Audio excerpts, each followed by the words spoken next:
क्या नाम है आपका सर? भीमसेन गौतम। और मैं आरटीआई जागरूकता अभियान से। जो एससी के ऊपर अत्याचार हो रहा है, सर आपका क्या कहना है? देखिए, अत्याचार की जो दास्तां है ये बहुत पुरानी है और देश भर में दलितों के साथ, वंचितों के साथ बड़े पैमाने पे उत्पीड़न हो रहा है। और आज ये जो दलित पिछड़े समाज के लोग हैं, आज अपने ही देश में विस्थापितों जैसी ज़िंदगी बिता रहे हैं। निश्चित रूप से सरकार को इस पर सख्त से सख्त इस पर प्रतिबंध लगाना चाहिए। और जो इनके देश के हालात हैं, जो हमारे देश में आए दिन कुछ घटनाएं तो प्रकाश में आ जाती हैं, कुछ घटनाएं प्रकाश में नहीं आती हैं, लेकिन देश भर में ऐसा माहौल हो गया है कि दलितों के साथ बहुत बड़े पैमाने पे जुर्म जाति उनके सारा अत्याचार हो रहा है।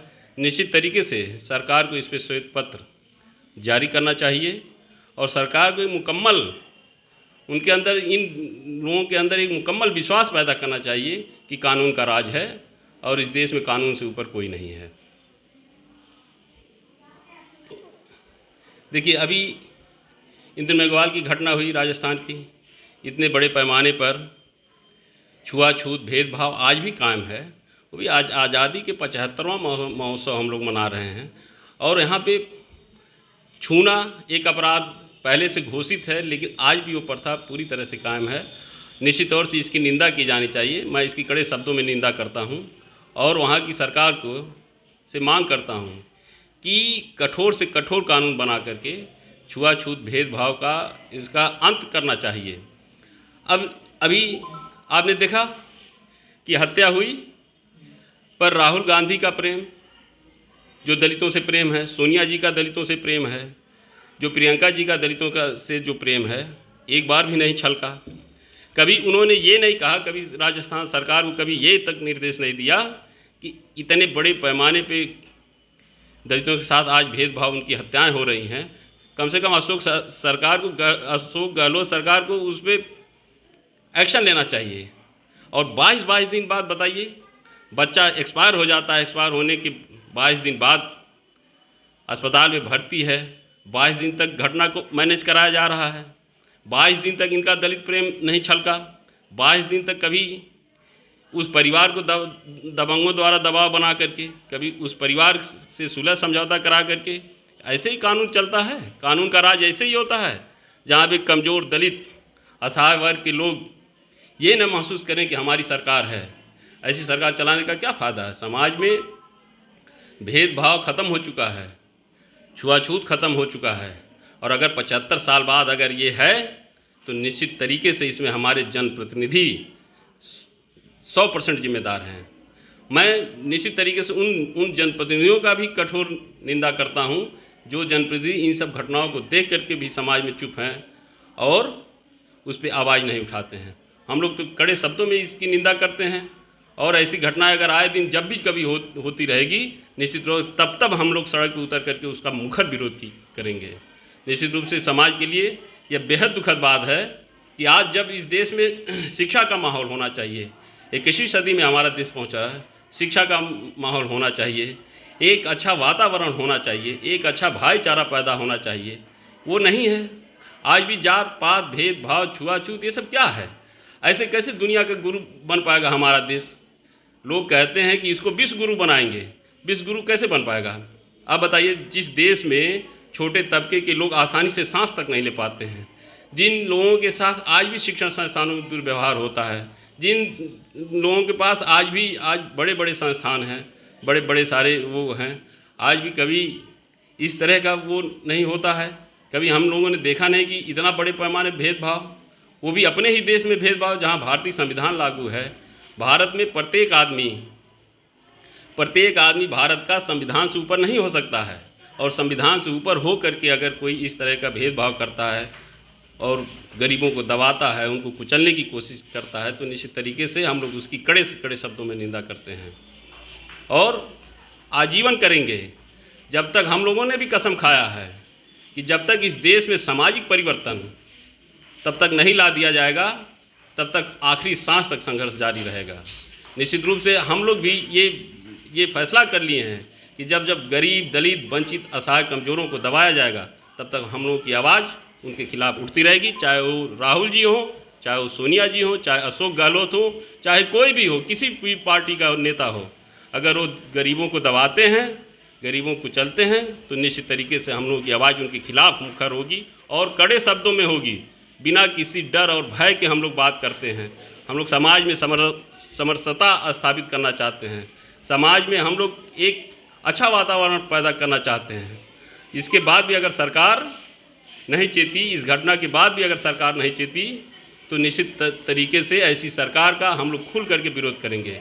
और मैं चेतावनी दे करके कह रहा हूँ, सोनिया जी को बता रहा हूँ, राहुल जी को भी बता रहा हूँ, अशोक सरकार गहलोत को भी बता रहा हूँ कि अगर इंद मेघवाल जैसी घटना फिर दोबारा राजस्थान में हुई तो निश्चित तरीके से जहाँ जहाँ कांग्रेस की सरकार है वहाँ सरकार को हम लोग उखाड़ फेंक देंगे।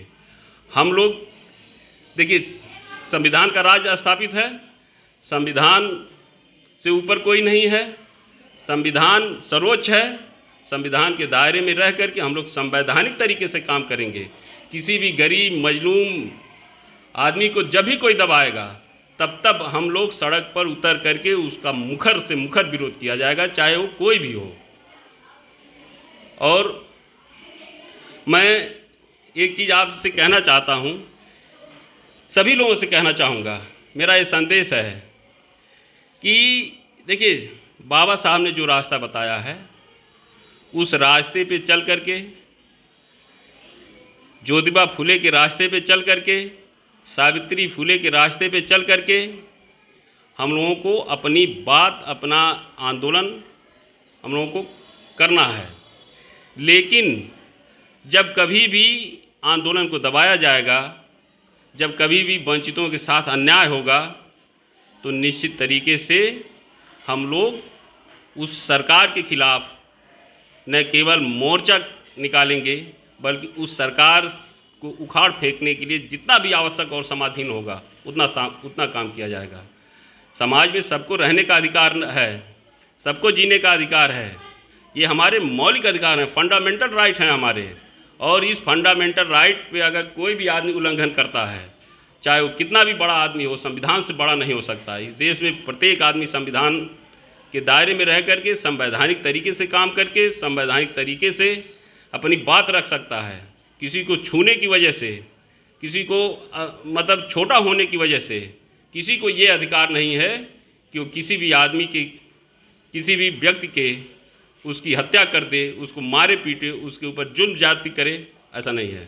देखिए, अभी हम लोगों ने जितनी भी घटनाएं हुई हैं, सारी घटनाओं का विरोध हम लोग किए हैं, समाज को जगा रहे हैं, समाज से कहा जा रहा है, समाज के लिए किया जा रहा है कि जब कभी भी सबको कहीं भी अगर आपको ऐसा महसूस होता है, कोई आदमी आपको दबाने की कोशिश करता है, कोई आदमी आपको कुचलने की कोशिश करता है, तो निश्चित तरीके से ये बात समाज के बीच आनी चाहिए। अब तक सोशल मीडिया नहीं होता तो हर रोज़ दलितों के ऊपर घंटों मिनटों नहीं गुजरता है, हर मिनट मिनट में अत्याचार होते हैं, उनके ऊपर जुल्म जाती होता है, उनकी बहू बेटियों की इज्जत लूटी जाती है, उनके साथ अमानवीय व्यवहार होता है। और ये सारी चीज़ें होने के बावजूद ये अपने ही देश में, जिस देश का संविधान एक वंचित दबे कुचले समाज के आदमी ने लिख करके देश को एक बड़ा संविधान दिया, उस देश में ये हालत है। और जहाँ जिस दिन संवैधानिक व्यवस्था ध्वस्त हो जाएगी उस दिन तो इनकी हालत विस्थापितों जैसी हो जाएगी, अपने ही देश में विस्थापितों जैसे हालात होंगे। तो जितने भी हमारे बहुजन समाज के सांसद हैं, विधायक हैं, नेता हैं, राजनीति करते हैं, सामाजिक काम करते हैं, उनसे मैं अपील करना चाहूँगा कि सम्मानित साथियों, अभी भी जाग जाओ, नहीं तो वजूद के लाले पड़ जाएंगे। अगर आज इंद मेघवाल की घटना को लेकर के नहीं जागे, किसी दिन तुम्हारे बेटे के साथ वही घटना हो सकती है। हम यहाँ के जितने भी हमारे देश के प्रधानमंत्री जी हैं, उनसे भी हम निवेदन करना चाहेंगे कि दलित समस्याओं पे, दलित उत्पीड़न पे, दलितों के साथ हो रहे घोर अमानवीय व्यवहार पर उसके खिलाफ मतलब कड़ा एक्शन लेना चाहिए। उनके खिलाफ जो है कड़ा से कड़ा और कानून की ज़रूरत हो तो उसको और कानून बनाया जाए और उसको प्रभावी तरीके से उसको लागू किया जाए, प्रभावी तरीके से उसको सरकार उसका क्रियान्वयन करे और श्वेत पत्र जारी करे, ताकि स्थिति इनकी क्लियर हो कि हाँ वास्तव में समाज में इनकी क्या स्थिति है। आज अपने ही देश में बताइए 75 साल बाद हो ये इस तरह की अगर घटना होती है, कोई आदमी छू नहीं सकता, कोई आदमी पकड़ नहीं सकता, कोई आदमी कहीं बैठ नहीं सकता, कोई आदमी अपनी बात नहीं कह सकता।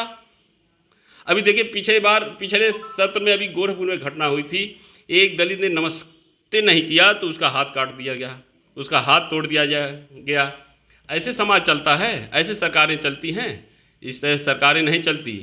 और सरकार में रह करके कोई भी दल का आदमी अगर सरकार चला रहा है या सरकार बना रहा है या तो उसकी यह नैतिक जिम्मेदारी होनी चाहिए। ये हमारे फंडामेंटल राइट में है कि कम से कम उस व्यक्ति को जीवन जीने की पूरी तरह से आज़ादी होनी चाहिए, किसी भी जात धर्म का आदमी हो। हम किसी जात धर्म विशेष को न उनके खिलाफ हैं और न किसी जात धर्म विशेष के विरोध में हैं। हमारा विरोध जुल्म जाति अत्याचार से है और उसके खिलाफ है। किसी भी समाज का आदमी हो, कम से कम उस आदमी को जीवन जीने की आज़ादी रहनी चाहिए, उस आदमी को अपनी बात कहने की आज़ादी रहनी चाहिए, उस आदमी को स्कूल जाने की आज़ादी रहनी चाहिए, उस आदमी को इस देश में वो सारा चीज़ करने की आज़ादी रहना चाहिए जो एक संवैधानिक तरीके से होता है। अब संवैधानिक तरीके से सारा चीज़ है, संवैधानिक तरीके से नहीं करेंगे। अभी बहुत सारी घटनाएं हैं जिसमें अभी देखिए वो उसमें लोग सरकारें ही पर्दा डालती हैं, बहुत सारी हैं जहाँ पे सरकारें जो है पर्दा डालती हैं, उस मामले को कम कर देती हैं और उसको ख़त्म कर देती हैं, वो ख़त्म हो जाता है घटना, तो लोग डरे सहमे हैं। तो यह सरकार की जिम्मेदारी है कि वो अपने ही देश में जो लोग हैं, इस देश में जो लोग हैं यहाँ निवास करते हैं, कम से कम उनको इतना तो रहना चाहिए कि वो अपने देश में खुले रूप से अपनी बात रखें, खुले रूप से जीवन जिए, खुले रूप से आराम से अपना सारा काम वो करें। किसी भी समाज का आदमी हो, हमको किसी व्यक्ति विशेष से कोई मतलब नहीं है, न किसी व्यक्तिगत किसी जात धर्म से मतलब है। हमारा सीधा सा मतलब है कि मैं भगवान बुद्ध के देश में रहता हूँ, भगवान बुद्ध का संदेश दुनिया भर के लोगों में जाता है, पंचशील का संदेश दुनिया भर में जाता है और उस पंचशील का संदेश मान करके बहुत सारे दुनिया के लोगों ने विकसित राष्ट्र घोषित कर लिए। आज ये हमारे ही देश में पंचशील का सिद्धांत लागू नहीं हो पाया, हमारे ही देश में अशांति है, हमारे ही देश में जुल्म जाति अत्याचार है, हमारे ही देश में गरीबों को बैठने नहीं दिया जाता है, हमारे ही देश में उनके साथ पढ़ने नहीं दिया जाता है, उनके साथ अमानवीय व्यवहार की जाती है। तो इस तरह की गुंडागर्दी नहीं चलेगी, कोई भी हो। सीधा सा प्रश्न है कि हम इस देश के निवासी हैं, हमको भी जीने का अधिकार है और वह सब कुछ करने का अधिकार है जो भारतीय संविधान ने हमको दे रखा है। तो सारा चीज़ होना चाहिए। सरकारें किसी की भी हों, सरकारें आती जाती हैं, सरकारें, हम लोग सरकारों से नहीं डरते, किसी की भी सरकार हो, संवैधानिक तरीके से काम करना है, संवैधानिक तरीके से हमको बात रखनी है। हम लोग डॉक्टर अंबेडकर के विचारों को मानते हैं, गौतम बुद्ध के विचारों को मानते हैं। हम अपने जीवन की तरह दूसरे के भी जीवन की रक्षा करने के लिए हम लोग संकल्पित हैं और उसके लिए लगातार हम लोग संघर्ष करेंगे, लगातार काम करेंगे, लगातार उसके लिए आवाज़ उठाएंगे, लगातार हम लोग उनकी दबे कुचले लोगों की आवाज़ बन करके हम लोग समाज में निरंतर रूप से हम लोग काम करेंगे। इन्हीं शब्दों के साथ जय भीम, जय भारत, नमो बुद्धाय।